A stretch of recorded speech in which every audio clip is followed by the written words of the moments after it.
We know that the photoelectric effect is a phenomenon of the emission of electrons by a metal surface after absorbing light energy. The electrons thus emitted are called photoelectrons. The history of the photoelectric effect dates back to 1887, when this phenomenon was accidentally discovered by Heinrich Hertz. Hertz was investigating the production and reception of electromagnetic EM waves through an experimental setup. His setup consisted of a spark gap transmitter and a receiver in the form of a coil, with the spark gap placed at some distance from the transmitter. When a spark occurs in the spark gap of the transmitter, it produces electromagnetic waves, which are detected by the receiver, indicated by the sparking in its gap. To be able to see the spark better, he had placed the apparatus in a darkened box. However, to his surprise, Hertz observed that the maximum length of the spark was reduced when in the box. When he placed a glass panel between the source of the electromagnetic waves and the receiver, the glass panel absorbed ultraviolet radiation. This radiation had helped the electrons jump across the gap. Hence, the spark was longer before the glass panel was placed. This was due to the photoelectric effect. Because when light fell on the surface, some of the electrons on the surface absorbed enough energy from the incident radiation to overcome the attractive force of the positive ions of the material of the surface. An electron is able to escape from the metal surface only when its kinetic energy is sufficient to overcome the electrostatic attractive force.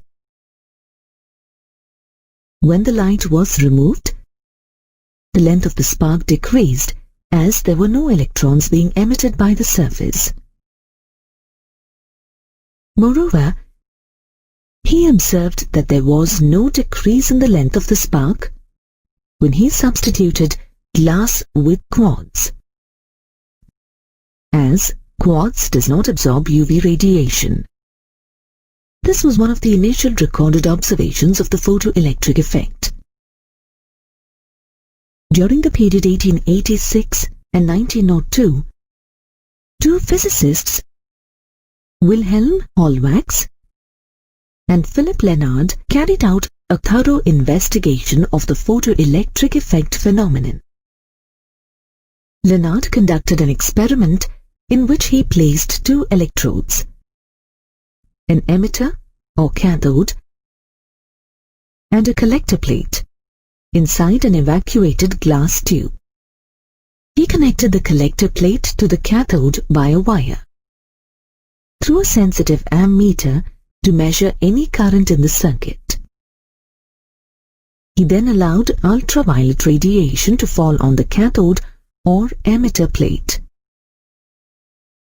As soon as the ultraviolet radiation fell on the cathode, a current flowed in the circuit, which was measured by the ammeter. He also observed that as soon as the ultraviolet radiation was stopped, the current also stopped flowing in the circuit. It was evident from the experiment that as soon as ultraviolet radiation falls on a cathode plate, it emits electrons. These electrons are attracted by the positive collector plate and start flowing towards the collector plate. As a result of the flow of electrons inside the glass tube, an electric current is observed in the external circuit. Further studies of this phenomenon were carried out by Wilhelm Hollwachs through a very simple experiment. He mounted a clean, circular, negatively charged zinc plate on an insulating stand and connected it by a wire. to a gold leaf electroscope. He observed that when ultraviolet radiation was incident on the negatively charged zinc plate, it lost its charge. Also, he repeated the experiment by replacing the negatively charged zinc plate with an uncharged zinc plate. The uncharged zinc plate became positively charged when ultraviolet radiation was incident on it. Moreover, using a positively charged zinc plate in the same experimental setup further enhanced the positive charge of the already positive charged zinc plate. From the various observations of his experiment, Hallwalks concluded that negatively charged particles were emitted from the zinc plate under the action of ultraviolet light. Hallwalks and Leonard also observed that no electrons were emitted by the surface when the frequency of light was less than a certain minimum value. This minimum frequency of incident light below which no photoelectrons are liberated from the metal surface is known as the threshold frequency or work function. Threshold frequency depends on the nature of the metal surface. Certain metals such as zinc, cadmium, and magnesium respond only to ultraviolet light, as they have short wavelength and a high work function. Whereas some alkali metals such as lithium, sodium, potassium, calcium, and rubidium are sensitive even to visible light.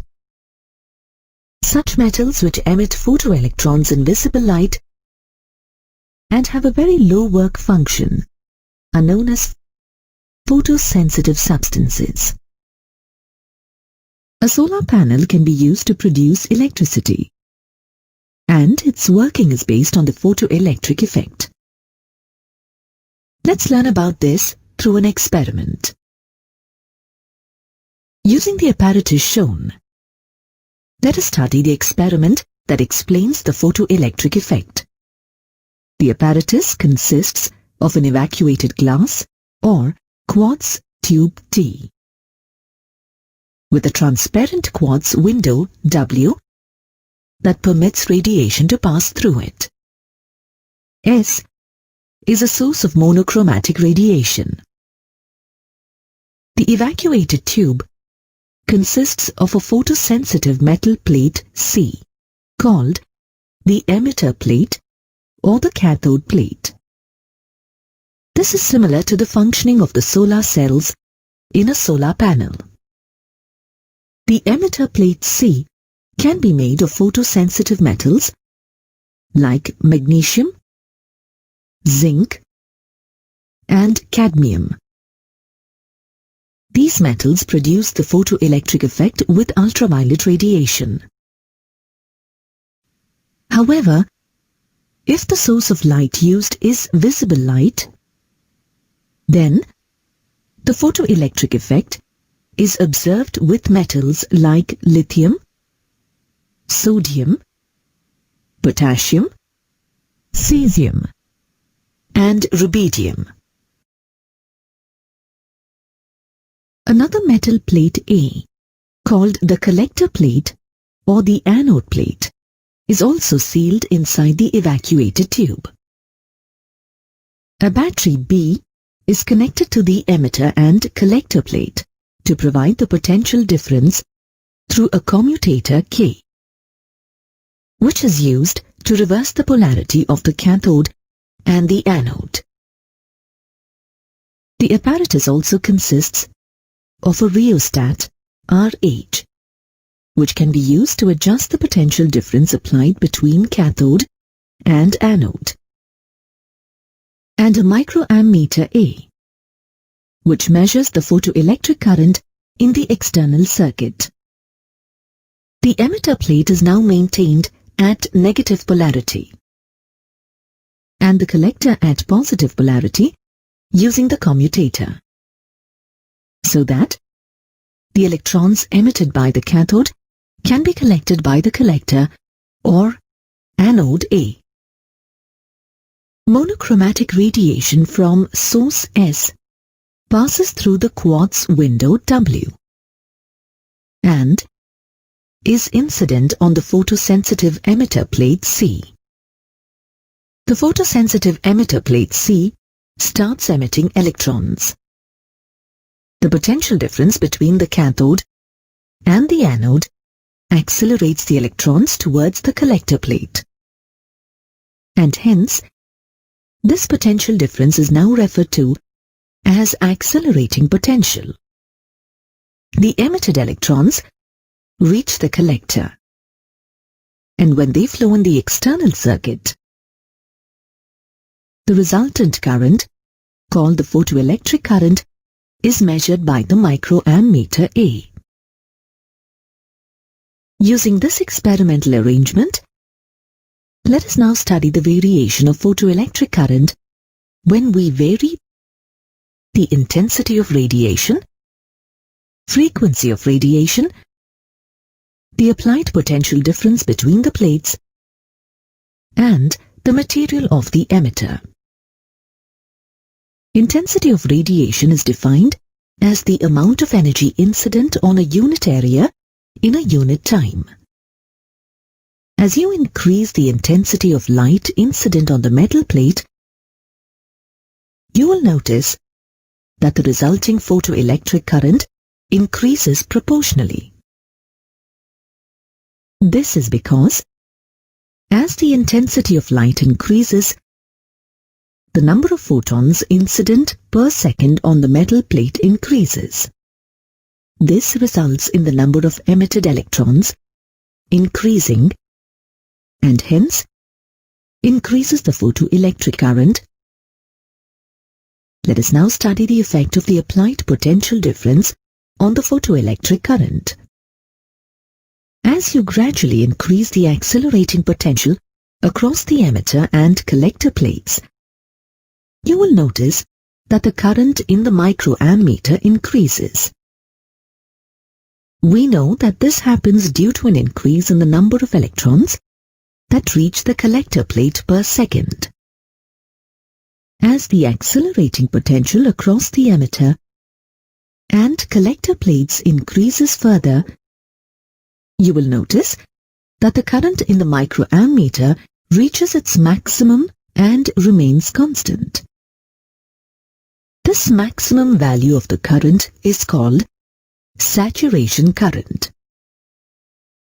Saturation current is a consequence of all the photoelectrons emitted by emitter plate C reaching the collector plate A.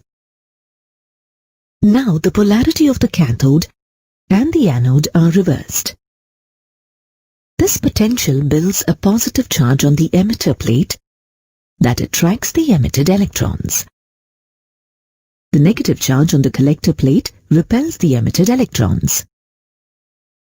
Hence, this potential is called retarding potential. As the retarding potential increases, you will observe a sharp decrease in the photoelectric current. This decrease in the photoelectric current is attributed to the decreasing number of electrons that reach the collector plate. As you continue to increase the retarding potential at a particular voltage minus V0 applied to the anode, you will notice that the photoelectric current becomes zero. The minimum negative potential V0 applied to the anode for which the photoelectric current becomes zero is called the stopping potential or cut-off potential. The photoelectric current becomes zero when the retarding potential is strong enough to repel the photoelectrons with the maximum kinetic energy. The maximum kinetic energy of the photoelectrons is equal to eV0. for higher intensities of radiation with the same frequency, the saturation current increases. This reinforces the fact that the number of photoelectrons emitted increases with the intensity of the incident frequency. However, the stopping potential remains the same for all intensities of incident radiation of the same frequency. This proves that for a given frequency of incident radiation, stopping potential is independent of its intensity. Let us now study the effect of frequency of radiation on photoelectric current and on stopping potential simultaneously. When radiation of increasing frequencies of the same intensity is incident on the emitter, then the number of photons incident per second is the same, and hence the number of electrons emitted per second will also be the same. Therefore, the saturation current is observed to be the same, though the stopping potentials V0 were observed to increase. As the frequency of radiation increases, V0 increases. This implies that the maximum kinetic energy of the ejected electrons also increases. According to the relation E V0 for maximum kinetic energy for photoelectrons. But the maximum kinetic energy is independent of the intensity of radiation. It is observed that for copper, ultraviolet radiation can produce the photoelectric effect, but radiation of lower frequencies like green or red does not cause photoelectric emission. This shows that for every metal surface, there exists a certain minimum frequency of radiation called the threshold frequency or cutoff frequency, μ0, lower than which photoelectric emission is not possible, regardless of how high the intensity is. Threshold frequency, μ0, is the minimum frequency of the incident radiation required to just cause photoelectric emission from a metal surface. The threshold frequency is different for different materials of the emitter. This means that although the stopping potential varies in a linear fashion with the frequency of the incident radiation, for a certain minimum frequency, the stopping potential is observed to be zero. This was observed to be true with the case of different materials as emitters. For the same intensity and frequency of light capable of causing the photoelectric effect on different emitters, the photoelectric current remains the same, which proves that photoelectric current is independent of the material of the emitter. Another fact regarding the photoelectric effect is that the maximum time needed for the photosensitive plate C to emit electrons is 10⁻⁹ seconds or even less. Light is an electromagnetic wave consisting of electric and magnetic fields. With the continuous distribution of energy over the region of space it propagates. We have already learnt that the wave theory of light satisfactorily explains the phenomena of interference, diffraction, and polarization. Now let us apply the wave theory of light to the photoelectric effect. According to the wave theory, when electromagnetic waves are incident on a metal surface, the electrons of the metal surface absorb the energy continuously. Photoelectrons are ejected from the metal surface. If the amplitude of the waves incident on the metal surface increase, the energy of the waves increase, and hence the energy absorbed by the electrons increase. Therefore, as per the wave theory, we observe that the kinetic energy of the ejected photoelectrons increase with increase in the intensity of incident radiation. But photoelectric effect experiments show that as the intensity of the radiation increases, there is no increase in the maximum kinetic energy of the ejected electrons. We learnt earlier that the maximum kinetic energy Kmax for the ejected electrons is equal to EV0, where V0 is the stopping potential. This shows that the kinetic energy of the photoelectrons is not dependent on the intensity of radiation, which contradicts the wave theory. Therefore, the experiment shows that the maximum kinetic energy of the ejected electrons is independent of the intensity of the radiation. Further, according to the wave theory, irrespective of the frequency of the radiation of sufficient intensity over a period of time should be able to eject the electron from the metal surface. But photoelectric effect experiments show that for every metal surface, there exists a certain minimum frequency called the threshold frequency of radiation, nu0, required to just eject the electrons from the metal surface irrespective of the intensity of the radiation. This again contradicts the wave theory. According to wave theory, there is a time delay in the incidence of the radiation on the metal surface and the ejection of the electrons from the metal surface, whereas photoelectric effect experiments show that electron ejection is an instantaneous process when the radiation is incident on the metal.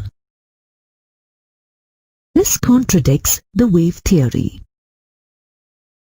From these facts, we can conclude that wave theory fails to explain the experimental results of the photoelectric effect.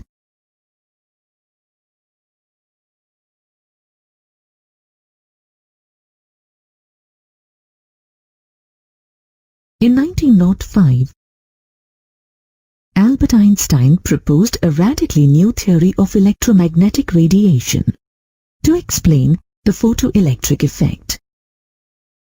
This theory addresses the contradictions between particle nature and wave nature of light.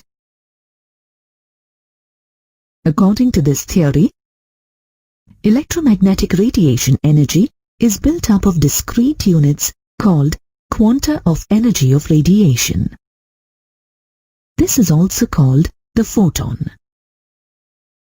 Each photon has energy E equal to h nu, where h is Planck's constant and nu is the frequency of the incident radiation. When photons are incident on the metal surface, the electron of the metal absorbs energy from the photon. The minimum energy required for the electron to just escape from the metal surface is called the work function phi naught. If the energy absorbed by the electron is greater than the work function of the metal phi naught, the electron is ejected with maximum kinetic energy Kmax equal to E minus phi naught, where E is the energy of the incident photon. Let this be equation 1. This equation is referred to as Einstein's photoelectric equation. However, the electrons which are more tightly bound emerge with kinetic energy less than Kmax. Since kinetic energy cannot be negative, we have E greater than phi naught for photoelectric emission. And since E is equal to h nu, we have h nu greater than phi naught, or we have nu greater than nu naught, where nu naught is the threshold frequency of the metal equal to phi naught by h. Threshold frequency nu naught is the minimum frequency of the incident radiation required to just cause photoelectric emission from a metal surface. Since nu naught is equal to phi naught by h, we have phi naught equal to h nu naught. Let this be equation 2. Substituting the value of phi naught from equation 2 in equation 1, we have the maximum kinetic energy of ejected electrons, K max, equal to h nu minus h nu naught, since E equal to h nu. From equation 3, we observe that the maximum kinetic energy of the ejected electrons is proportional to the frequency of the incident radiation, nu, since h nu naught is constant for a metal surface. From this, we also observe that the maximum kinetic energy of the ejected electrons is independent of the intensity of the incident radiation. As the intensity of the incident radiation increases, the number of photons incident per second on the metal increases. Thereby, the number of electrons absorbing energy from the photons increases per second, and hence the number of electrons ejected per second from the metal surface also increases, thereby causing an increase in the photoelectric current. If V0 is the stopping potential for a certain frequency nu of the incident radiation, the maximum kinetic energy K max is equal to EV0. Let this be equation 4. Substituting equation 4 in equation 3, we have EV0 is equal to h nu minus h nu naught. Let this be equation 5. We observe from equation 5 that the stopping potential V0 is dependent on the frequency nu of the incident radiation, since h nu naught is constant for a given metal surface. However, the stopping potential V0 is independent of the intensity of the incident radiation and similar to the maximum kinetic energy. On rearranging the terms in equation 5 as shown, we get equation 6 as shown. Equation 6 is similar to the equation of a straight line y is equal to mx plus c, where the slope m of the graph is equal to h by e. From equation 6, as stopping potential V0 varies in a linear fashion with the incident frequency nu, a graph drawn between the stopping potential V0 taken on the y-axis and the frequency of the incident radiation taken on the x-axis is a straight line. Millikan performed the photoelectric effect experiment for a series of metals and found that the stopping potential V0 varied in a linear fashion with frequency and from the slope of the stopping potential. V0 versus frequency nu graph determined the value of Planck's constant using the known value of charge on electron, which is equal to 1.6 into 10 power minus 19 coulomb. The value of Planck's constant h is equal to slope of the graph into the value of charge on E. The value of h is found to be equal to 6.626 into 10 power minus 34 joule second. The intercept on the x-axis provides the value of the threshold frequency nu0. The work function of the given metal surface phi naught is equal to h nu0 can be determined since we know the value of Planck's constant h. Irrespective of the intensity of the radiation, the photoelectric emission is an instantaneous process, as was experimentally verified.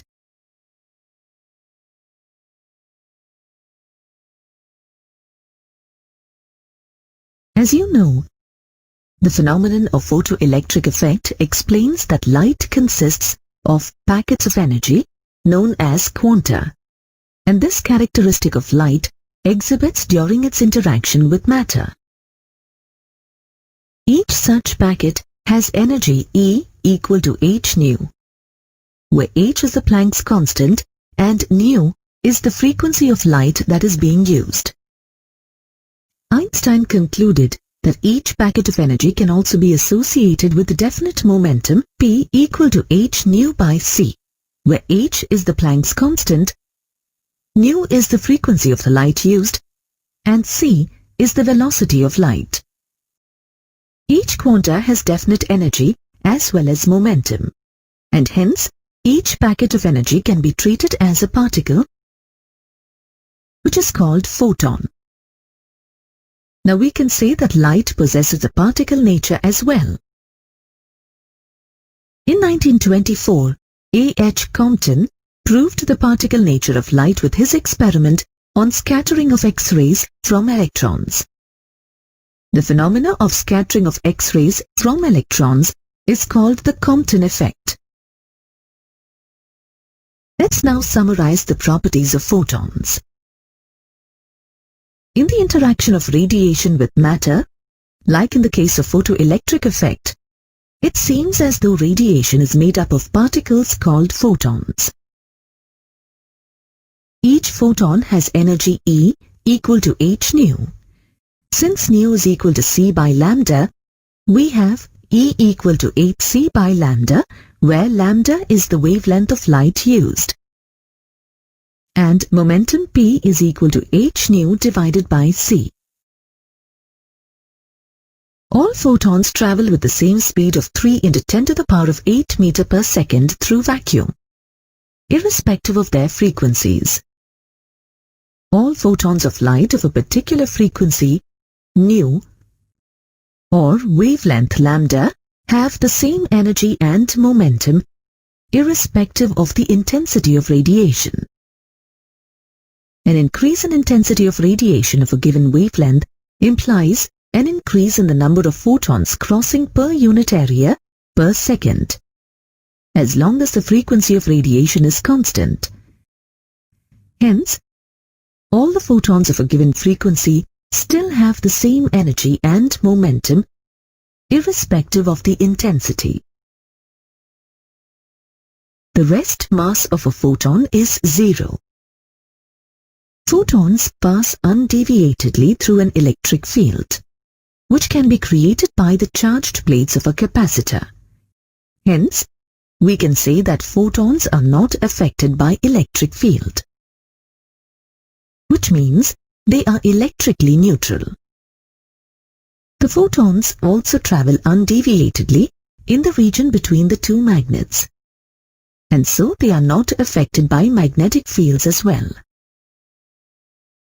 In a photon-particle collision, such as photon-electron collision, the total energy and total momentum of the system are conserved. However, the number of photons may not be conserved in such a collision. This is because the incident photons may be absorbed or new photons may be created. In the case of photoelectric effect, we have seen that the photon is completely absorbed in the process of photon-electron collision. When X-rays are scattered from electrons after the photon-electron collision, a new photon is created. The experiment conducted to study the photoelectric effect led us to conclude that radiation behaves as if it were a bunch of particles, while experiments conducted to study the phenomena of interference showed the wave nature of radiation. This particle wave nature of radiation was extended to matter by Louis Victor de Broglie. De Broglie hypothesized that moving particles of matter display wave-like properties under suitable conditions. He reasoned that nature was symmetrical and that the two basic physical entities, matter and energy, must have symmetrical character. Hence, if radiation showed particle nature, so should matter. De Broglie proposed that wavelength lambda associated with the particle is equal to h divided by p, where h is the Planck's constant and p is the momentum of the particle. But p is equal to m multiplied by v, where m is the mass of the particle and v is the velocity of the particle. This equation is called the de Broglie equation, and lambda is called the de Broglie wavelength. The dual nature of matter is evident in the de Broglie equation. The left-hand side of the equation has the attributes of a waveform, while on the right-hand side are the typical attributes of a particle. Let us calculate the de Broglie wavelength of a cricket ball of mass 0.14 kilogram moving with the velocity of 40 meters per second, and an electron of mass m and charge E accelerated through a potential V, and compare the impact of de Broglie wavelength on matter. The momentum of the ball P is equal to 0.14 kilogram multiplied by 40 meters per second. That is equal to 5.6 kilogram meter per second. The de Broglie wavelength is calculated by dividing the Planck's constant with the momentum of the ball. That is 6.634 into 10 to the power of minus 34 divided by 5.6 kilogram meter per second. The ratio equals to 1.18 into 10 to the power of minus 34 meter.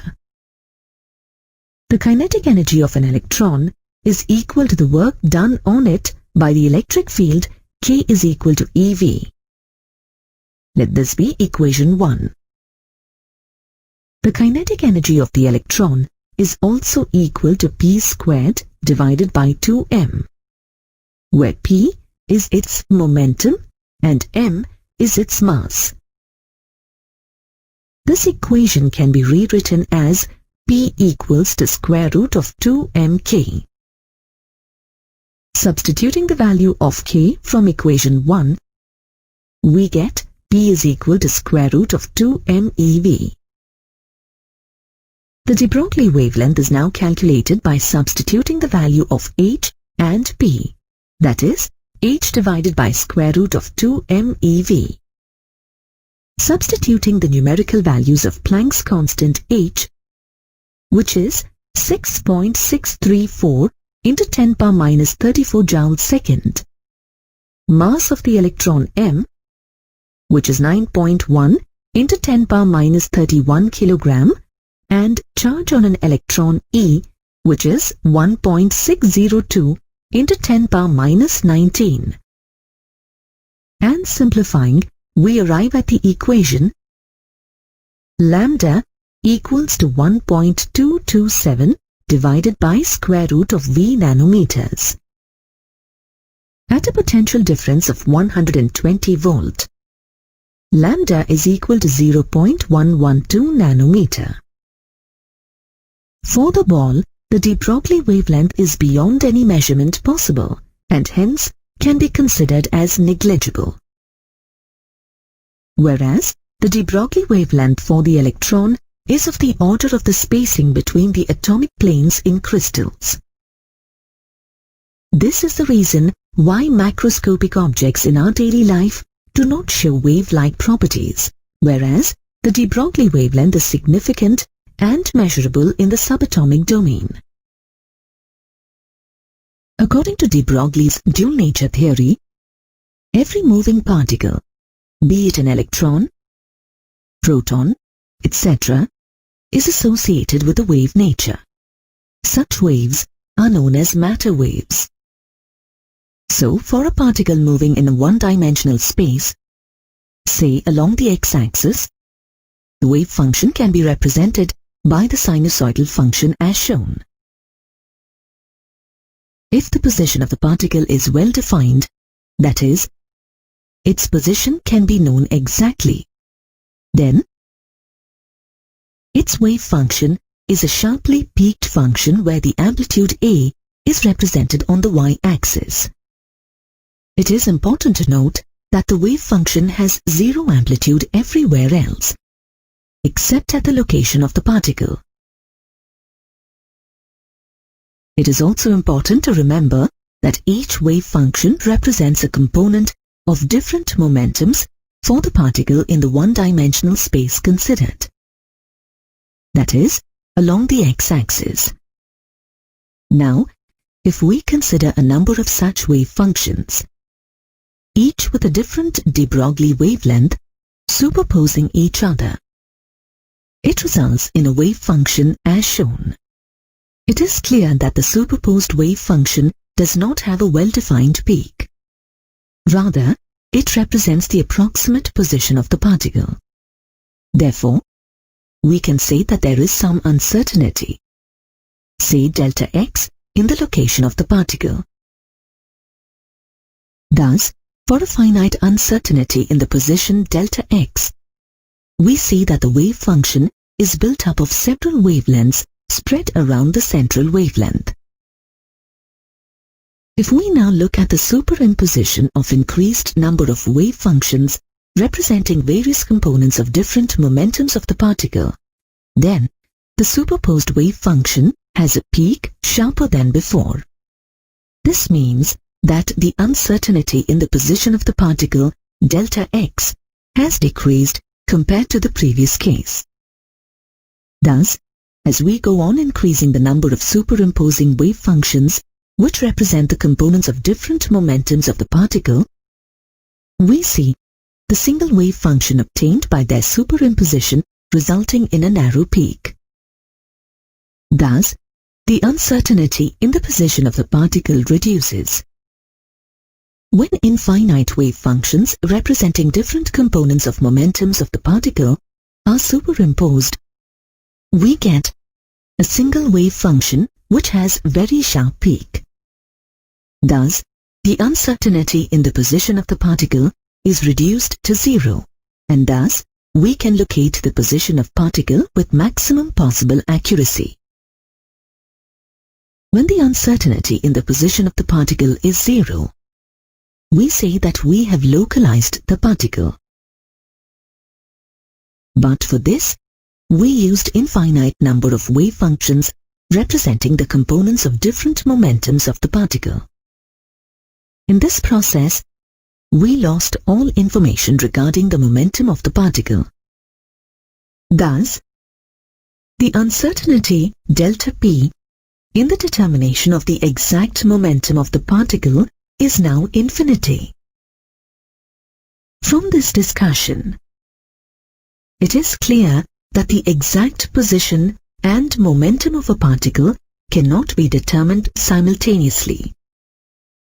This is the essence of Heisenberg's uncertainty principle. Heisenberg's uncertainty principle states that it is not possible to simultaneously measure the position and the momentum of a particle exactly.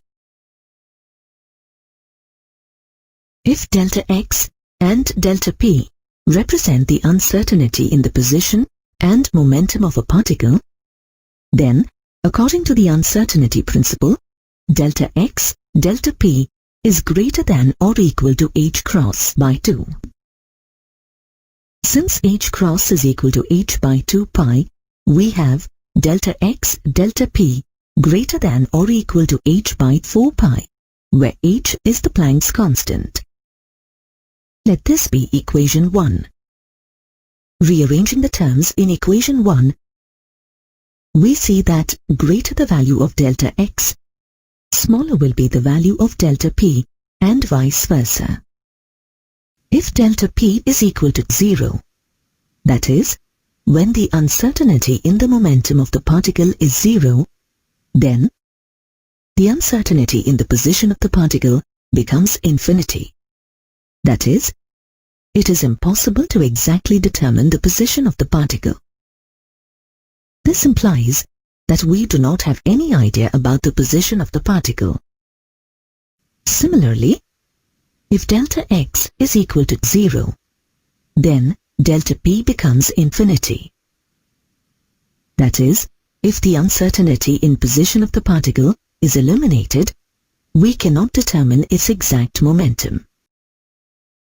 To understand the uncertainty principle better, let us consider a projectile of mass 1 gram, that is 10 power minus 3 kg, moving such that the uncertainty in its velocity, delta v, is equal to 10 to the power of minus 6 meter per second. Then the uncertainty in its momentum, delta p, will be equal to m delta v. Then, the minimum uncertainty in the position of the particle is delta x is equal to h by m delta v into 4 pi. Substituting the values of the variables involved and solving, we get delta x very negligible, and hence the uncertainty in the position of macroscopic objects around us very difficult to visualize. For the same uncertainty in the velocity, if we consider an electron, then substituting the mass of electron m, which is equal to 9.1 into 10 power minus 31 kg, we get the minimum uncertainty in the position delta x for the electron, which is very huge and far greater than the size of the atom. Thus, for subatomic particles, the uncertainty in the position is very high. Hence, we can say that the uncertainty principle has a larger importance in the context of the subatomic world. The experimental discovery of diffraction of electrons by crystals by Davison and Germer established the wave nature of electrons. Here is the similar setup to the experiment conducted by Davison and Germer. The setup is placed in an evacuated chamber. It consists of an electron gun G, a nickel target, and an electron detector that is capable of moving on a circular scale. The electron detector is connected to a sensitive galvanometer used to measure current. The electron gun G is used to produce a beam of electrons. The electron gun constitutes a tungsten filament F coated with barium oxide and can be heated with a low voltage power supply. Electrons are emitted by the filament, and these are accelerated at a desired velocity by applying a suitable voltage from a high voltage power supply. The electrons thus emitted are passed through a cylinder with a pinhole along its axis, producing a fine collimated beam. This collimated beam is directed to fall on the surface of the nickel crystal. The electrons are scattered in various directions by the atoms of the crystal. The intensity of the electron beam scattered in a given direction is measured by the electron detector or the movable collector. By moving the detector on the circular scale at different positions, the intensity of the scattered electron beam is measured for different values of angle of scattering. Theta which is the angle between the incident and the scattered electron beams. This experiment was performed by varying the accelerating voltage from 44 volt to 68 volt.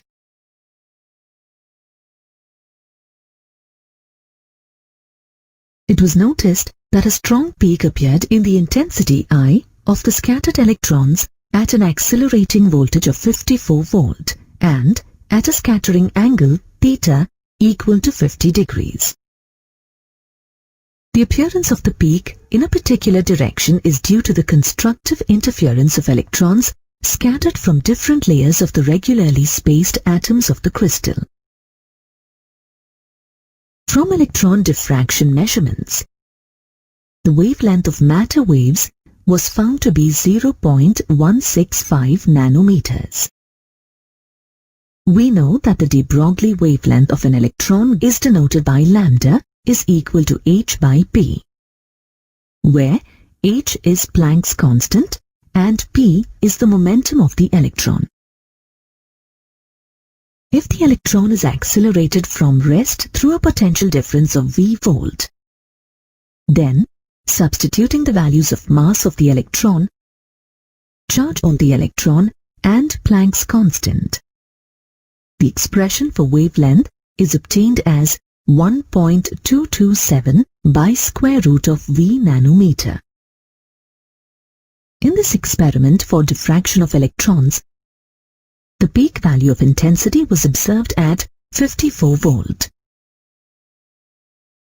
On substituting this value in the equation and simplifying, we get the associated wavelength equal to 0.167 nanometer.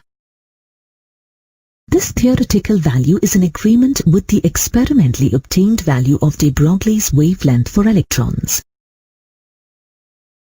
The Davison-Germer experiment thus confirms the wave nature of electrons and the validity of de Broglie relation. The de Broglie hypothesis has been the cornerstone of many advancements and applications in recent times.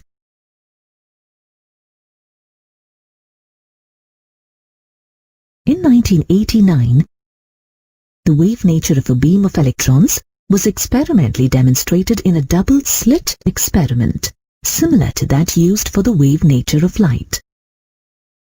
In 1994, interference fringes were obtained with beams of iodine molecules, which are about 1,000,000 times more massive than electrons.